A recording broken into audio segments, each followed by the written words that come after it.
یہ جو روزانہ ہم سنتے اور پڑھتے ہیں کہ فلاں کام کرنے سے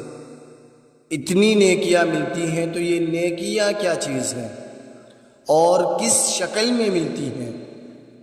میں اس سوال کے جواب میں عرض کیا کرتا ہوں، نیکیاں آخرت کی کرنسی ہیں۔ جس طرح اس دنیا کے معاملات روپیے پیسے سے طے ہوتے ہیں، اسی طرح آنے والی زندگی میں اور آخرت میں باہمی معاملات نیکیوں اور بدیوں کے ذریعے طے ہوتے ہیں۔ آج جس طرح ہم ایک ملک سے دوسرے ملک جاتے ہیں، بارڈر کراس کرتے ہیں، تو ہمیں وہاں لین دین اور معاملات کے لیے اس ملک کی کرنسی کی ضرورت ہوتی ہے، اور ہم بارڈر کراس کرنے سے قبل اس کا انتظام کر کے اس ملک میں داخل ہوتے ہیں۔ اسی طرح موت بھی دنیا سے آخرت کی طرف منتقل ہونے کا نام ہے۔ وہاں جانے سے قبل نیکیوں کا اتنا ذخیرہ جمع کر لینا چاہیے کہ وہاں کی زندگی آسانی کے ساتھ گزاری جا سکے۔ موت کے بارے میں عام طور پر یہی سمجھا جاتا ہے کہ موت فنا ہو جانے کا نام ہے۔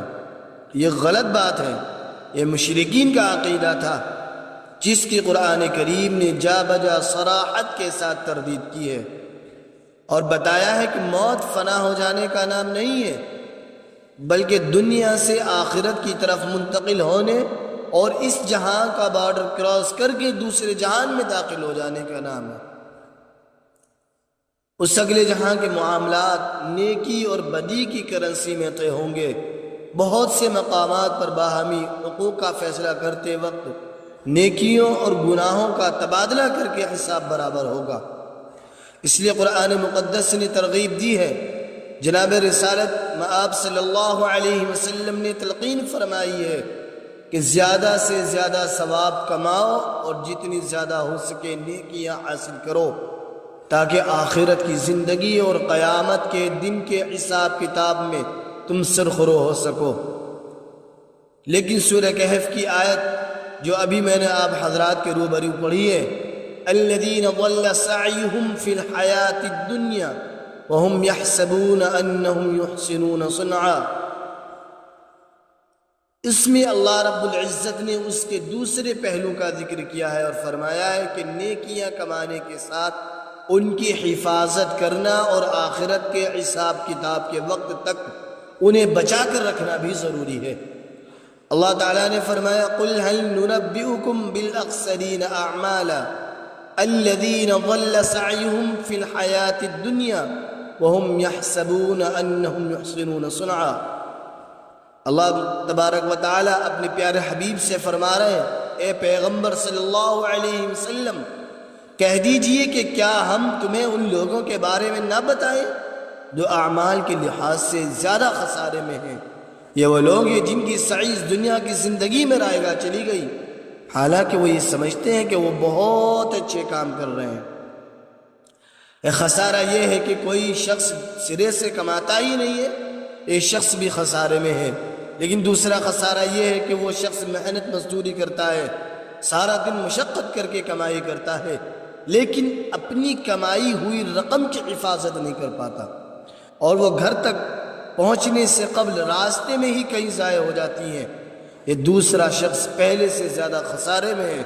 اور اس نے زیادہ نقصان اٹھایا ہے کہ محنت و مشقت بھی کی، لیکن اپنی محنت کی کمائی سے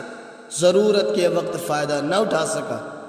یہی بات قرآن کریم نے نیکیوں کے بارے میں فرمائی ہے کہ جو شخص سرے سے نیکی نہیں کماتا وہ بھی خسارے میں ہے، لیکن جو نیکیاں کما کر برباد کر دیتا ہے وہ اس سے زیادہ خسارے میں ہے۔ نیکی وہ کام کی ہے جو آخرت کے حساب کتاب تک انسان کے ساتھ جائے، اور جو راستے میں ہی کہیں برباد ہو جائے وہ کسی کام کی نہیں ہے،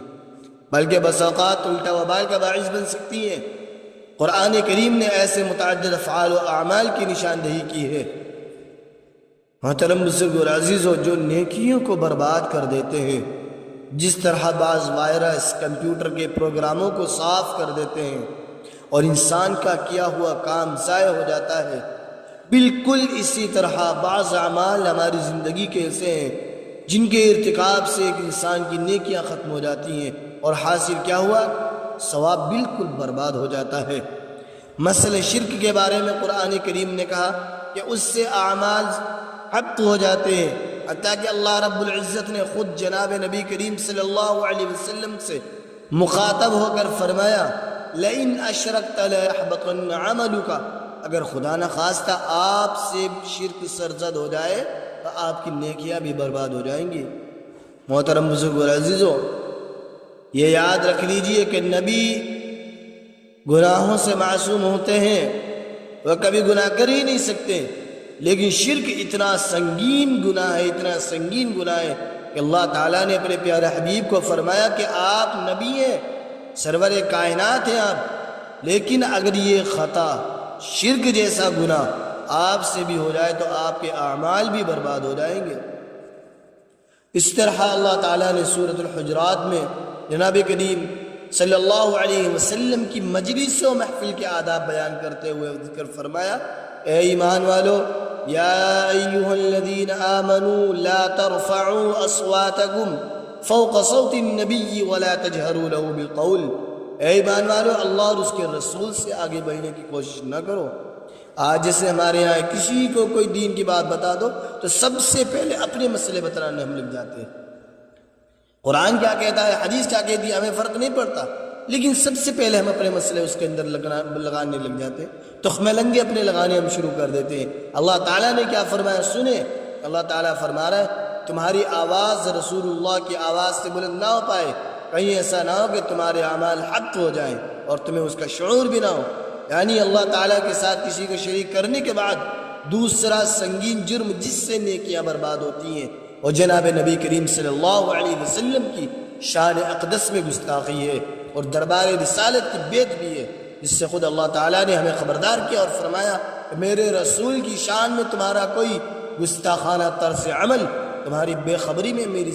زندگی بھر کی جتنی بھی تم نے نیکیاں کمائی سب کا برباد کرنے کا باعث بن جاتی ہے۔ اس کے علاوہ سورہ محمد میں قرآن کریم کے بارے میں کہا گیا ذَلِكَ بِأَنَّهُمْ كَرِهُوا مَا أَنزَلَ اللَّهُ فَأَحْبَطَ أَعْمَالَهُمْ۔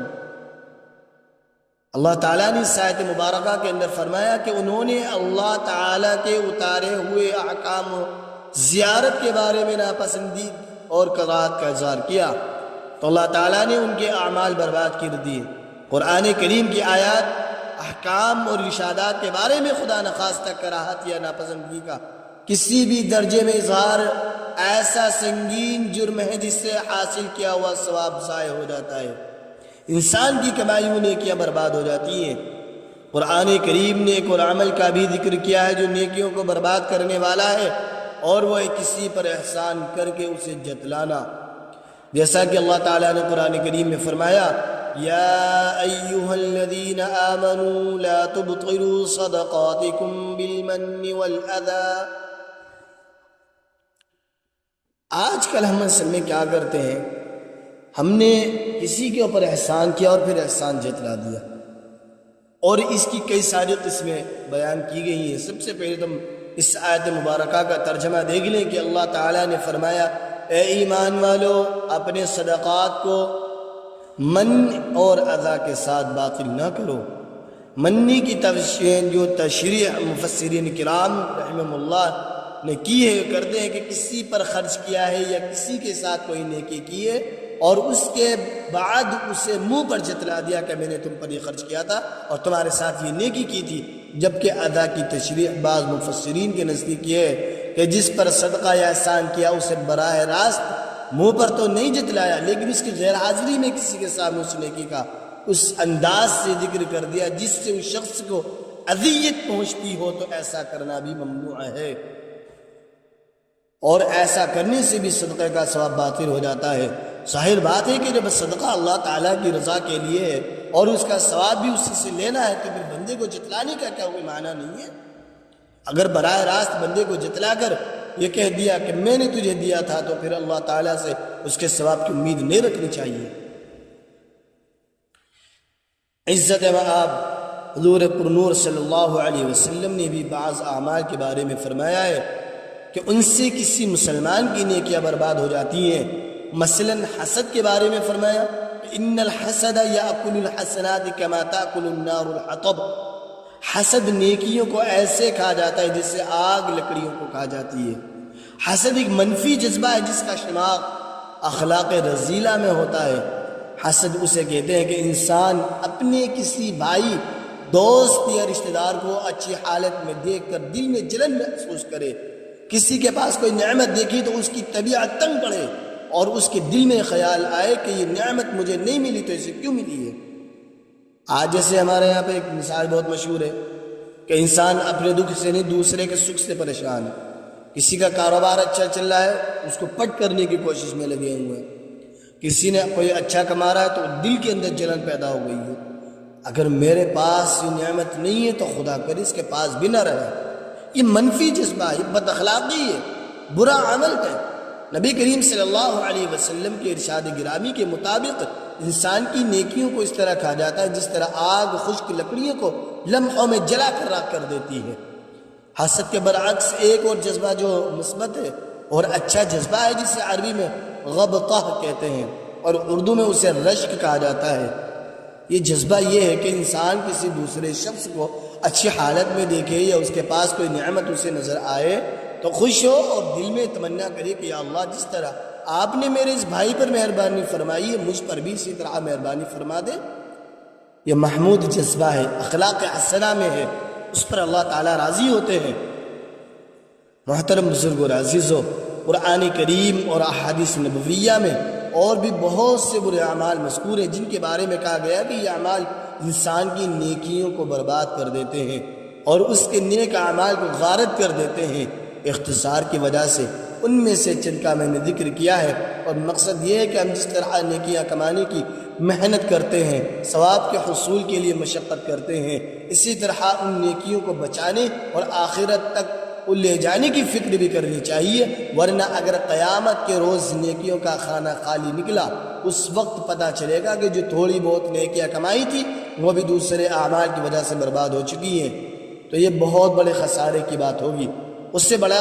خسارے کا تصور بھی نہیں کیا جا سکتا نا۔ اس لیے ہمیں چاہیے کہ زیادہ سے زیادہ نیکیاں کمائیں، ان کی حفاظت کرے اور ایسے اعمال سے بچنے کی کوشش کرے جو نیکیوں کو برباد کرتے ہیں، تاکہ جو تھوڑی بہت نیکی اور ثواب ہم کسی نہ کسی طرح حاصل کر لیتے ہیں وہ آخرت میں ہمارے کام آ جائے۔ اللہ تعالیٰ سے ہم دعا کریں کہ ہم سب کو اس کی توفیق عطا فرمائے، آمین یا رب العالمین۔